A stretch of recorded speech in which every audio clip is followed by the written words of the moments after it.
Hi, good afternoon, everyone. So, today I'm going to discuss about how your project can be a popular one on Kickstarter. And everyone seems to be crowdfunding their pet projects these days, as we know. And that's definitely a trend that I have observed. And it actually makes a very difficult it's a very difficult process because you have your own campaign and you have to stand out from a lot of options which are available on Kickstarter, a lot of campaigns which are getting funded on Kickstarter. So today we are going to tackle this problem, that is how you stand out and how you become the most popular project on Kickstarter, which will help you get funded and get you enough or more than money which you are going to pitch.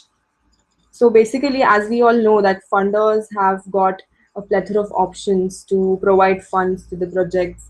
They think they will make a difference to the community or the projects which are really intuitive or they are not redundant.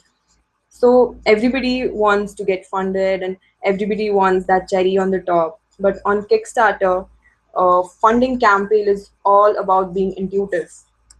And for that, you need basically a very cogent strategy. And you need to follow that strategy to introduce your product or service in a period of 40 days. 40 days is the buffer period given by Kickstarter where you can use this strategy so that people get to know your project and they visit your project, like visit your page, and finally they fund for your idea. So in a way, it's actually you're removing a huge amount of risk, because if people like what you're proposing, you can pull in thousands or even millions of dollars to fund your dream. And in the worst case scenario, what may happen is that you may not be able to have enough funds which you're pitching for. But the positive side will be that at least you will be able to test your idea without investing much time or money. But of course, yeah, you can avoid this second scenario by doing it right. And there's a way you can do it right. So, taking it forward from here, actually, now I will be discussing in a very comprehensive way a strategy by Tim Ferriss that made his team pull 1 million in 10 days. So, the first thing which you need to remember to kickstart your campaign on, yeah, Kickstarter, is that you start with less work with better results. And this comes with three golden rules. The first one being minimum effective dose. So this minimum effective dose is that you need to prioritize things in a way that will give you maximum benefits, and at the same time you need smallest input considering time constraints and your resources. Because usually what I've observed on Kickstarter is that you don't have big teams. It's usually a team of just three or four people, or in some cases, it's just one person. So, this minimum effective dose you have to figure out as quickly as possible. You have a discussion with your friends, but make sure you prioritize things. An example for an MED will be having a video, a compelling video. So the input, like the minimum input which you can give for this effective video, will be you can have a thorough discussion where you plan how to propagate your idea through the video, or you may even write a script for the video. And if at all you don't have the right resources to make this video, you can obviously outsource them. So now we have the second golden rule, which is outsourcing and automation. So with this, you're able to get results by delegating tasks and setting up automated systems. So you can focus your energy on other important tasks like collecting email IDs for future email campaigns and so on. So I would also actually recommend you having virtual assistants. So these virtual assistants are the people who exactly know what you need and where will you get quality stuff. So for example, if you are looking for restaurant owners, contact discovery of these people, you have to ask a VA to provide you the list, and he will give you a dedicated list of these items. And you can also find these VAs on Twitter, Zotchul, Elance, Craigslist, or VA networking. And these days, actually, Twitter is the best option, I would say, because you just have to tweet and hashtag say VA required, and you will be amazed at what responses you get. So that's the best way for finding a virtual assistant. And the last golden rule is prep and pickup. So in this, it's like you have to keep all your army ready for an attack. For example, email templates, which you will be sending just before the launch or just when the campaign is launched, or maybe if people fund your project, then the email for thanking. So all these templates need to be ready. Also, you should be having a stock of high resolution photographs, the links which you will be posting on Facebook and Twitter. So you can actually schedule these tweets using Hootsuite. So there's no need that you have to sit in front of your system and schedule and tweet about it. Then again after 2 hours you have to again tweet about it. So it's better if you schedule all your posts and tweets, so that when your campaign is launched, the only thing you have to do is just send it, and then you just have to wait for the results. So this actually, these three golden rules will help you draw attention from the people also. And posting on various social networking sites will also show that there's constant activity everywhere, and it will draw attention, and people will know that you have actually taken your campaign very seriously. And that's the point when even they will take your campaign seriously. So the point is that everything, whatever you need, you have to keep it ready 2 3 days early before your launch, so that you just need to, as I said, you just have to keep it ready, so that at the point when your campaign is launched, you just have to click the send button and it's done then. So it's better not to ignore all these three golden rules, because they come in congruence with the strategy to get highlighted on Kickstarter, because getting highlighted is what we're looking for. So let's see how you can gain the spotlight on Kickstarter, and how is the message, the effect. So the first thing is that you have to do research. And with research, I mean to say that the first step you have to do is you have to find your competitors. Competitors are the Kickstarter projects which have been already funded on the platform. So you have to find the list of these projects. If your campaign lies, say, in the genre of art, you have to really go through all the projects in the Kickstarter, on the Kickstarter platform, which has got funded, or campaigns which are nearing funding, or those who have just achieved 90% of their funding. So these are your competitors, and you need to keep a check on them. And the second is you have to have the list of referrals for each of these above projects. Referrals are nothing but your prospective backers. So these are the people who would likely fund your idea and realize your dream on Kickstarter. So you should be having the name of the project. And once you have the respective referrals for each of these Kickstarter projects, and the third and the last thing is that you need to find the source for these referrals, which is the main thing here. The source is nothing but where you can find your traffic from. For example, if you take any of the your competitors, if you analyze any of your competitors and you find out that their Facebook posts and say tweets have got their maximum backers, and your project lies in the similar area, the similar category, you need to know that you need to focus more on social networking rather than other things. So that's how you have to figure out from where you will get maximum traffic, from where you will get your maximum backers, and then focus on those areas. So usually what I've observed is that the general referral order is through Facebook posts, then there are blogs, then the email campaigns which you send, then Twitter, and the Kickstarter members which are already there on the platform. So you need to create a media list. Then once you have this list, the, as I said before, the projects, the backers, and the traffic, media list is nothing but the list of bloggers who will be covering you on various platforms.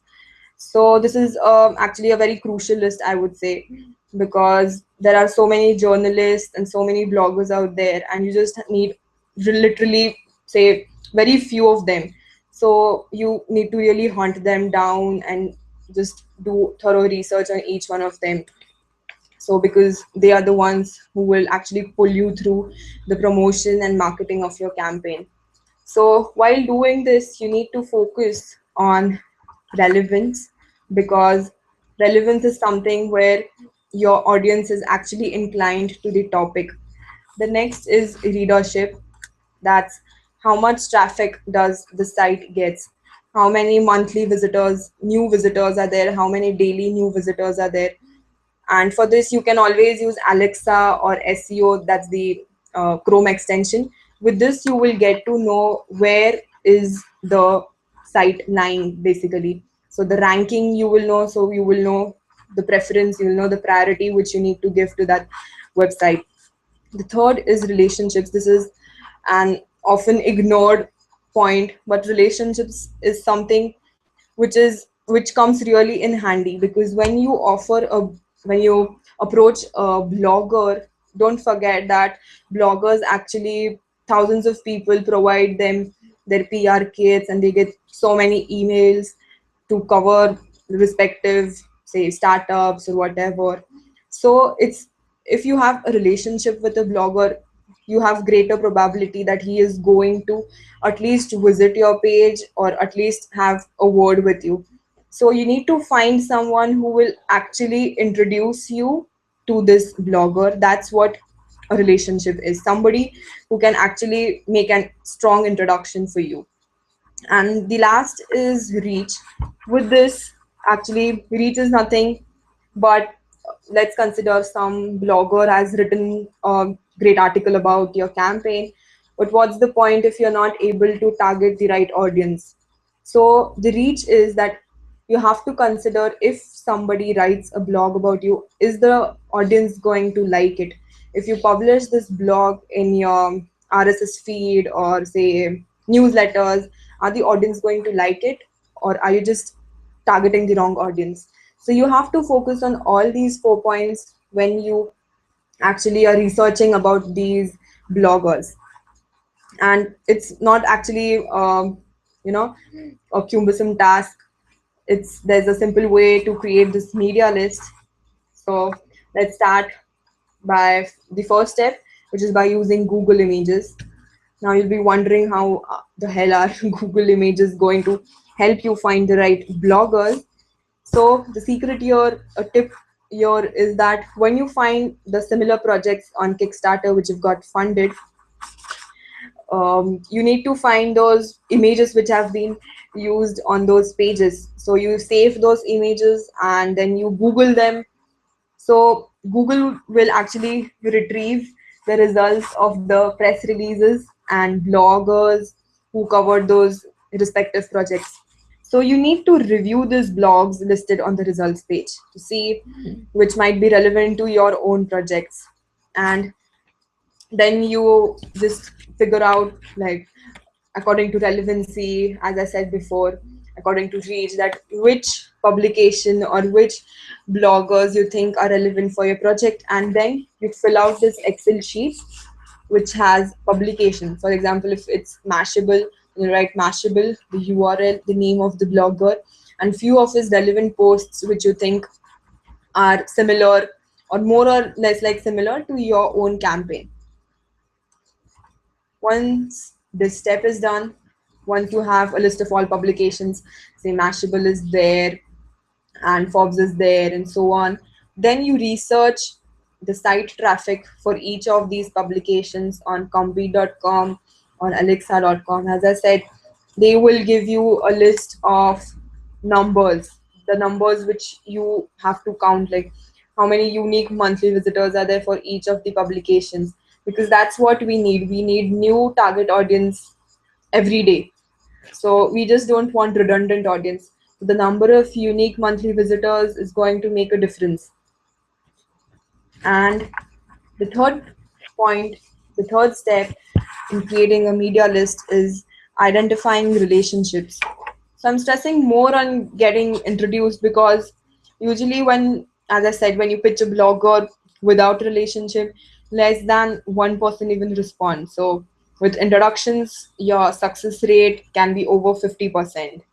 So for identifying relationships with these bloggers, what you need to do is you have to check mutual friends on Facebook if you have any, or through LinkedIn if any of your friend can introduce you to a particular blogger, or other social networking sites where at least you can get a hint of getting an introduction to the blogger.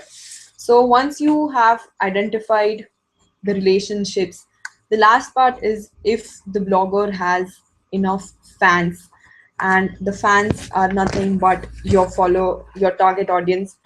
So that's, you have to discover the reach for each of his blogs on email, through social media, and RSS. So you just cannot skip this point, because as I said, that even monthly visitors are your target audience, even these followers are your target audience. So this is where we have to focus, reaching to the right audience through bloggers, because bloggers are going to get you enough coverage also, and as well as they are going to be a medium where you can directly connect with your target audience. So once you have filled out this entire sheet, the last and the last step in this is that you have to review your media list. Now this is where you have to, maybe this will take time, and you have to really go through the list again and again. You have to filter this, you have to recheck what blogger, which publication, how many followers are there, or how many new visitors. Do you have enough relation, like enough mutual friends, so that you can get introduced and you can have a successful relationship with him. So you need to really filter and recheck, and then finalize just 10 of these bloggers.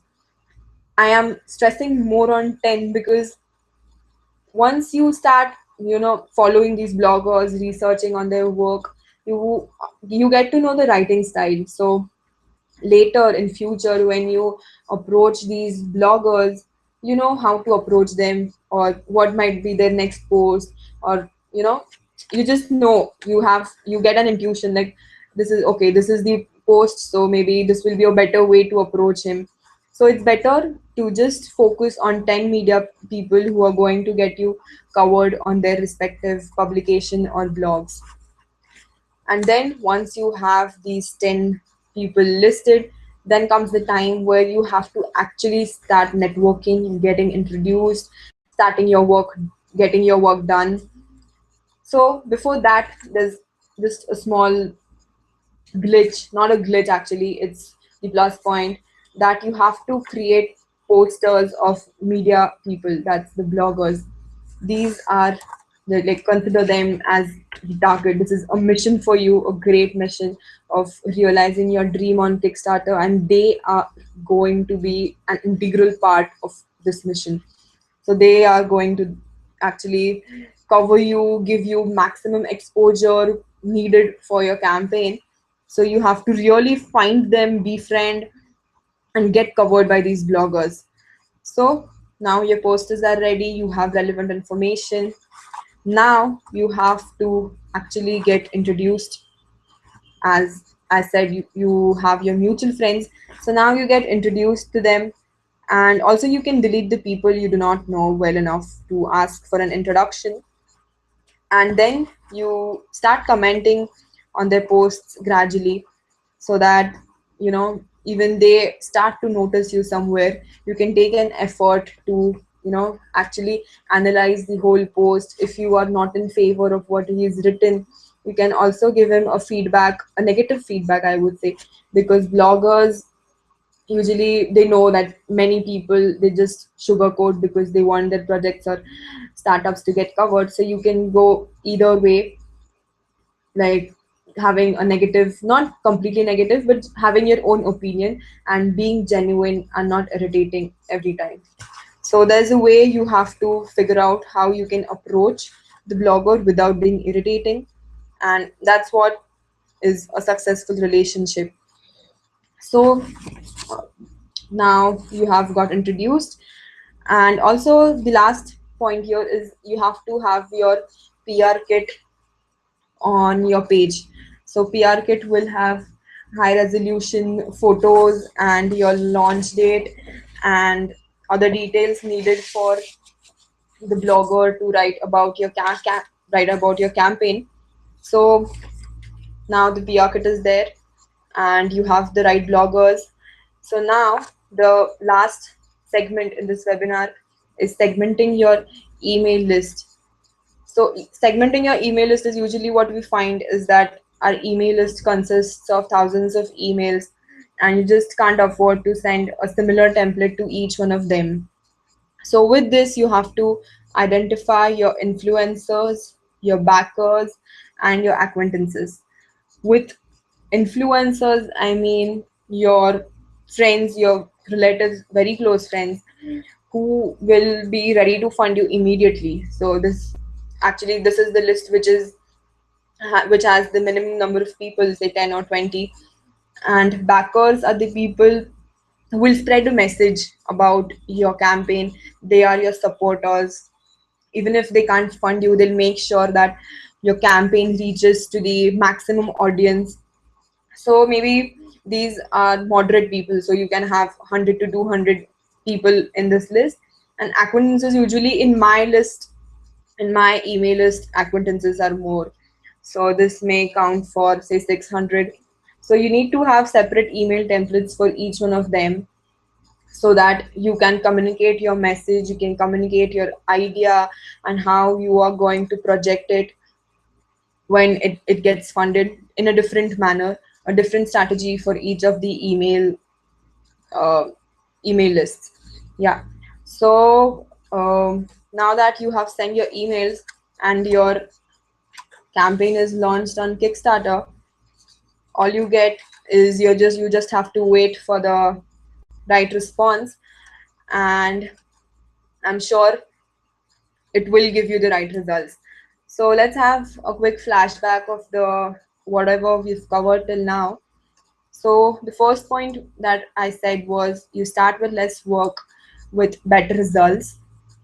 So maybe it's the MED. So you need to figure out, you need to prioritize what all you need to focus on initially. And you also have to find 10 similar projects funded on Kickstarter. Also a media list, which is where you are going to get your maximum coverage. So a media list will have filling you filling up of this Excel sheet where you have to work on relevancy, number of followers, monthly visitors, and so on. Once you have created a media list, you have to filter it, and then you have to focus on 10 bloggers, and you have to make the posters. You have to stick it in your offices, and you can stick it in your room so that they are the target which you have to, that's your mission. And then the last is segmenting your email list. So segmenting your email list will actually help you pitch various kinds of audiences with a different strategy. So that's how segmenting will help you to reach the organic way. So I would like to end the webinar here, and you may contact us at contact@mindbrowser.com, and feel free to reach anytime. And we also have a number displayed here, so you can anytime give us a call and I'll get back to you. Thank you.